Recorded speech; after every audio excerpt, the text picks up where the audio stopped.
What you just said makes me so mad, and it almost makes me want to go back and unenjoy the Arkham games a little bit. All right, so this video I watched was full spoiler. I never planned on playing this game. And maybe, if you don't care, I'm going to have like a 2-minute just spoiler conversation here. And I'll... Yeah. If you're listening and you don't... If you don't want to have spoiled, like, fast forward 2 minutes, or if you're one of the 9 guys on the planet right now who's like, please don't ruin this game for me. Yeah, then you can skip forward. But I watched this video and he was up front about, look, I'm going to spoil it. You know, whatever. I didn't give a shit. So why a lot of people are mad is this is set in that Arkham world with the games that we played with Batman. Well, your objective is to kill the Justice League, which is kind of already League, right? Yeah, it's kind of already weird, right? Like, these are all of our heroes, and you're gonna make a game where, like, you need to go kill them. And one reason why a lot of people are mad is the way that they killed Batman, which he gets killed, was just straight up like a bullet to the brain by Harley Quinn. Like, he is sitting on a park bench in cold blood, and they just shoot him in the fucking head. And they're like, this is the same, it's supposed to be the same Batman, the same character that you played as through all these Arkham games, just gets f***ing domed, and he's dead now. I don't care about anything that has to do with superheroes coming out right now in 2024. This is so fucking stupid, man. What you just said makes me so mad, and it almost makes me want to go back and unenjoy the Arkham games a little bit. Yeah, and so he gets disrespected, and then whoever voiced him, Kevin Conroy, is that his name? Kevin Conroy, who he passed away last year. Yeah, this is one of his last. It's a legacy performance. It's a legacy performance as Batman. I hate that. That's why a lot of people are mad, is because his last performance as Batman is him evil. It's evil Batman doing fucked up things, and then he gets shot in the face, and that's the end of him. This character you've played with through 3 games, it's the same guy in the same world, and he gets fucking killed. And that's why a lot of people are mad, for one reason, and then the other reason, you get apparently all the way to the very end of this game, and whoever this alien that's brainwashed everybody, you kill all the Justice League, you get to him. And instead of it being a boss battle, like what you're expecting... Is it Brainiac? Is it yes. Brainiac? Is that yes. Okay, all right. Yeah. It's Brainiac. Instead of... Okay. It's ramping up and you think you're about to have this, like, ending boss battle or whatever. And you don't fight him. It introduces... That's where the live service is introduced. It says, oh, this is actually just one of 13 Brainiacs. So this is part of, like, a cutscene. It's explaining to the Suicide Squad... They're finding out, so if we kill this Brainiac, it actually doesn't do anything because there's 12 more of him. And that's how it introduces the fact that there's going to be evidently 6 seasons of this game with 2 Brainiacs in each season. And the grind of each season is just getting to where you kill another Brainiac. And this guy in this video, the Game Ranks one, was like, I was speechless. Like, this whole game has felt like a giant ad or a tutorial just so they could say, hey, here's the live service part. Like, I was kind of speechless watching him explain what the ending of this game was. And he's like, the fact that the developers think we're going to sit here and grind to kill Brainiac 13 fucking times is ridiculous, dude. Ridiculous. I didn't even know this game was coming, and it kind of pissed me off watching that game. You don't disrespect Batman, bro.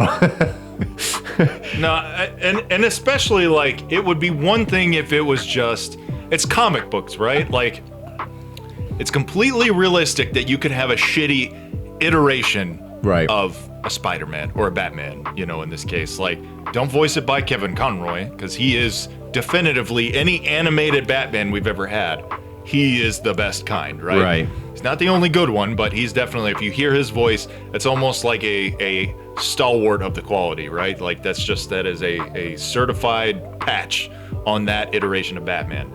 So they fucked up right away. They should have hire me to do it. Hire a no-name nobody. Mistake number 1. Yeah. But that it's too easy. Like, if you're gonna do some off the wall dumb shit like that, to not make it the canon, like not the canon, right? Don't make it the thing that happens to this Batman that I spent 3 games that I enjoyed at the time, you know, playing. Right. That I don't care about anything related to superheroes anymore. And like, this is so much of a just pounding the nail crooked into the coffin. Yeah. This is so fucking dumb. And it just speaks to like the level, especially DC. Like, Marvel has had some clunkers lately, but you can tell they very much like are in a very Disney way, very protective of their IP, and that they're like, we don't want to go too off the rails, and we don't want to paint ourselves into such a stupid corner with these guys. Maybe hopefully they just start making less. That would be a more of a solution. Just make less shit. Less is more. Less is more. But for DC, how do you recover from that? How do you ever make another Batman game and not have this bitter taste in my mouth from the jump? Because someone from the DC board of directors, the owning stake of DC Comics, said, "Yeah, shoot Batman in the fucking face." I don't know exactly the end of it. How all this plays into each other, but I saw where a lot of people, like a lot of places, people were saying that Warner Bros. Was the one that was leaning on Rocksteady to make this game. Now, Rocksteady's not guilt-free because they still made the game, but a lot of people are saying this is probably not the game they wanted to make, but they're getting pressure from Warner Bros. I don't know how that plays into it or has to do with anything, but I've seen that in more than one place. This game took 9 years to make. 9 years to make. They made those 3 Arkham games in like 6 years. And so in this video I watched, which I'll put the link in the description, it's like 15 minutes. Really fascinating. Great watch. Yeah. And he was saying, how do you make 3 of the almost the greatest games ever made in 6 years, and it takes you 9 years to make this piece of shit? And he's like, the only thing I can think of is they had to start over 3, 4, 5 times. It didn't take 9 years. That's how long it's been in development, but they had to start over time and time, scrap the whole thing, restart. He's like, that's the only way I can make sense of how this took 9 years to make. And so the whole game is really offensive, and not, it's not that fucking serious, but inside this conversation, like doing that to Batman and then getting to the end and not really having a boss fight, just saying, oh, here's the live service portion of this game. Like, the whole thing is really insulting, honestly. It is, and I feel like in a world where this is a prime reason why like people will probably laugh at me, but I would literally rather run Red Dead 2 back. Yeah. Than